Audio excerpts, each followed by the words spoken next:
दोस्तों नमस्कार, आप सभी का मेरे चैनल में स्वागत है। दोस्तों आज से मैं कुछ वीडियो बना रहा हूं जो आपके अपकमिंग एग्ज़ाम रेलवे एनटीपीसी और रेलवे ग्रुप डी के लिए इम्पोर्टेंट है और इसके साथ ही जो भी आपके अपकमिंग एग्ज़ाम है उनके लिए भी आप इस वीडियो को देख सकते हो। पहला प्रश्न ये है कि किस पर्वतीय दर्रे से होकर भारतीय तीर्थ यात्री मानसरोवर झील तथा कैलाश पर्वतीय घाटी के दर्शन हेतु जाते हैं? तो वो है लिपू लेक दर्रा। और ये जो लिपू लेक दर्रा है ये कहाँ पर है? ये है उत्तराखंड में। तिब्बत में मानसरोवर झील के पास किस नदी का उद्गम स्रोत है? तो वो है सिंधु, सतलज और ब्रह्मपुत्र। और ये तीनों ही तिब्बत में एक ग्लेशियर है जिसका नाम है चेमा युंगडुंग ग्लेशियर, वहाँ से ये नदियाँ निकलती हैं। मैं आपको बताना चाहूँगा, कुछ इस तरीके से भारत का मैप है और यहाँ पर तिब्बत में कुछ इस तरीके से ग्लेशियर है ये। तो यहाँ से ऐसे निकलती है सिंधु नदी, सेकंड निकलती है सतलज नदी, और ये पूर्व की ओर जो नदी जाती है इसका नाम है ब्रह्मपुत्र नदी। और ये ब्रह्मपुत्र नदी अरुणाचल प्रदेश से प्रवेश करती है और उसके बाद आसाम और उसके बाद पश्चिम बंगाल होते हुए बंगाल की खाड़ी में अपना मुहाना बनाती हैं। ठीक है, नेक्स्ट है बहुत इंपॉर्टेंट प्रश्न ये है, विश्व का सबसे बड़ा नदी द्वीप मांजुली द्वीप, इसका निर्माण करने वाली नदी है। तो जो मांजुली द्वीप है ये सबसे बड़ा नदी द्वीप है। नदी द्वीप का मतलब है कि नदी के बीचों बीच जो जगह होती है रहने लायक, जो स्थल आकृति होती है नदी के बीच में, वो होती है नदी द्वीप, जो चारों तरफ से पानी से घिरी हो। वैसे तो जो द्वीप होते हैं वो समुद्र के बीचों बीच होते हैं, लेकिन ये जो द्वीप है ये नदी के द्वारा निर्मित किया गया है और ये नदी द्वारा निर्मित सबसे बड़ा द्वीप है और इस नदी का नाम है ब्रह्मपुत्र नदी। पृथ्वी के उत्तरी ध्रुव एवं दक्षिणी ध्रुव को मिलाने वाली रेखा क्या कहलाती है? तो वो है देशांतर रेखा। मैं आपको बताऊंगा कुछ इस तरीके से हमारी पृथ्वी होती है और ये जो लाइन होती है इसे कहते हैं अक्षांश रेखा।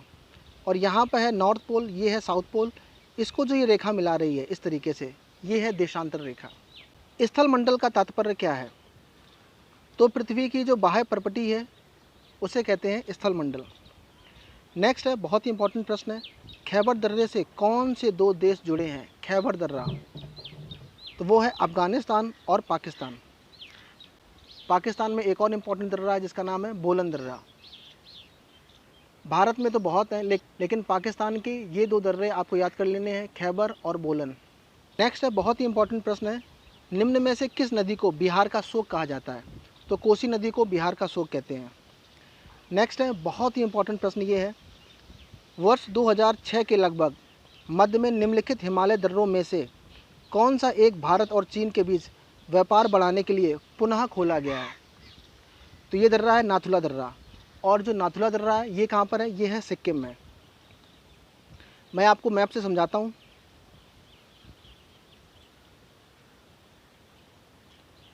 अब आप समझो जैसे ये है सिक्किम और ये है नेपाल। तो ये सिक्किम जो है, सिक्किम के यहाँ ऊपर इस जगह यहाँ पर है नाथुला दर्रा। ठीक है, इसके बाद यहाँ पर है उत्तराखंड, तो यहाँ पर है नीति, माना, लिपू लेक जैसे दर्रे हैं यहाँ पर। ठीक है, हिमाचल प्रदेश में एक प्रमुख दर्रा जिसका नाम है बाड़ा लाचला दर्रा। निम्नलिखित में से कौन सी नदी दक्षिण से उत्तर की ओर प्रभावित होती है? तो वो है बेतवा नदी। और भी कई नदियाँ हैं जैसे सोन नदी, रेहन नदी।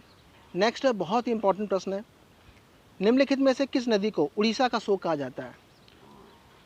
तो नदी का नाम है महानदी। नेक्स्ट है पृथ्वी के किस भाग में निकिल और लोहे की प्रधानता है? वो जो मंडल है वो है निफे। नेक्स्ट प्रश्न है इंपॉर्टेंट है, निम्नलिखित में से कौन सी नदी एस्चुरी डेल्टा नहीं बनाती है?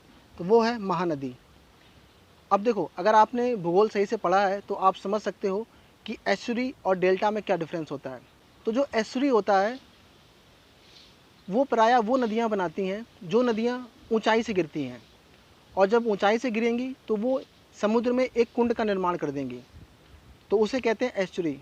और जब नदियाँ बहकर समुद्र के तल के बराबर ही समुद्र में मिलती हैं जाकर, तो वो डेल्टा का निर्माण करती हैं, जैसे गोदावरी, कृष्णा, कावेरी, गंगा नदी, ब्रह्मपुत्र नदी। या आप ऐसे समझ सकते हो कि जो हमारी पूर्वी घाट की जो नदियाँ हैं वो डेल्टा बनाती हैं और जो पश्चिमी घाट की नदियाँ हैं वो एस्चुरी बनाती हैं। बहुत ही इंपॉर्टेंट प्रश्न है ये। नेक्स्ट है, बोस्निया का सबसे प्रमुख पर्वत कौन सा है? तो वो है डेनेरिक आल्पस। नेक्स्ट है, इम्पॉर्टेंट है, कोयला प्रायद्वीप निम्न में से किस देश में स्थित है? तो वो है रूस। प्रायद्वीप का मतलब क्या होता है? स्थलखंड का वह भाग जो समुद्र से 3 तरफ से घिरा हो।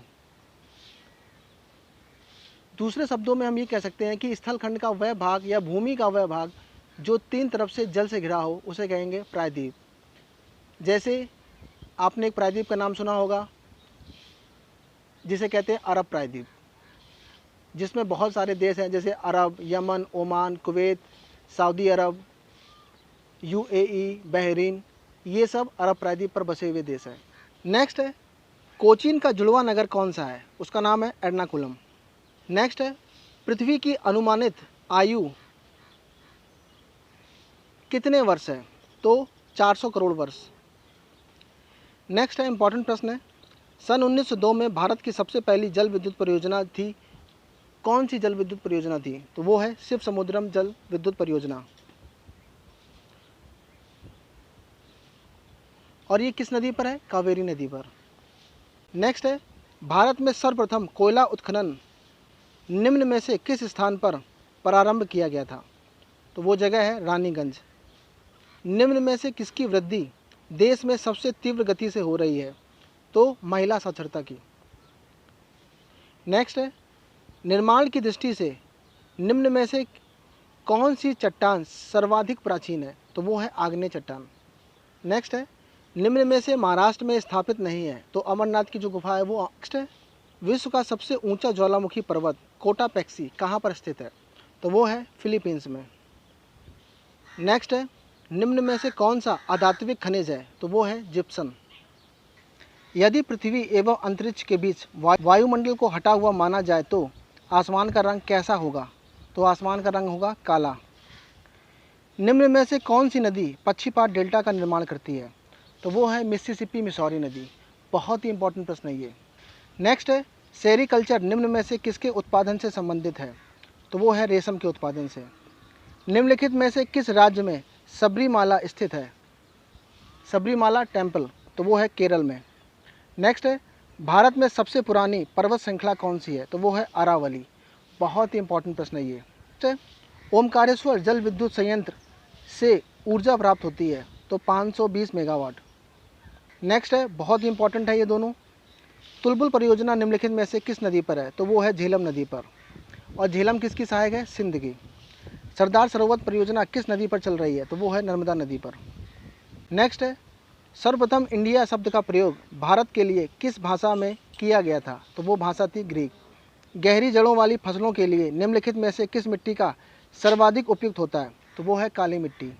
निम्नलिखित में से किस फसल को प्रति हेक्टेयर अधिक जल की आवश्यकता पड़ती है? तो वो है गन्ना। नेक्स्ट है, निम्नलिखित में से किसकी गणना नकदी फसल के अंतर्गत की जाती है? तो वो है कपास, चाय और जूट। इसके अलावा अन्य फसलें भी हैं जैसे गन्ना है, तंबाकू है, ठीक है। नेक्स्ट है, माउंट एवरेस्ट की ऊंचाई कितनी है? 8,848, आपको ये याद कर लेनी है। तो माउंट एवरेस्ट के बाद विश्व की दूसरी सर्वोच्च पर्वत श्रेणी कौन सी है? तो वो है K2 गॉडविन ऑस्टिन। और ये कहाँ पर है? ये है भारत में। जो हमारा पाक अधिकृत क्षेत्र है वहाँ पर है ये K2 गॉडविन ऑस्टिन। लेकिन अगर आपसे पूछता है कि भारत की सबसे ऊंची चोटी जो भारत में ही स्थित है, तो वो है कंचनजंगा, ठीक है। नदियों द्वारा अपने किनारों पर प्राकृतिक रूप से बनाए गए बांधों को किस नाम से जाना जाता है? तो वो है तटबंध। कालीमंथन जिस द्वीप का अंग है वह है बोर्नियो। बोर्नियो पर 3 देश हैं, पहला है ब्रुनोई, दूसरा है मलेशिया और तीसरा है इंडोनेशिया। तो बोर्नियो आइलैंड पर 3 देश हैं, ठीक है। क्षेत्रफल की दृष्टि से राजस्थान का सबसे बड़ा जिला कौन सा है? तो वो है जैसलमेर। नेक्स्ट है, निम्नलिखित में से जलधारा अटलांटिक महासागर में ही प्रवाहित होती है? तो वो है सुशीमा की जलधारा। और ये किसके बगल से प्रवाहित होती है? जापान के। नेक्स्ट है, निम्नलिखित में से किस उद्योग को ध्रुवीय उद्योग या उद्योगों का आधार कहा जाता है? तो वो है लौह उद्योग। नेक्स्ट है, निम्नलिखित में से किसे प्रकृति का सुरक्षा वाल्व कहा जाता है? तो वो है ज्वालामुखी। तो दोस्तों ये थे आज के महत्वपूर्ण प्रश्न। अगर आपको ये पसंद आए हैं तो प्लीज़ इसको आप लाइक करो, शेयर करो, सब्सक्राइब करो। आपका दिन शुभ हो। बहुत बहुत धन्यवाद।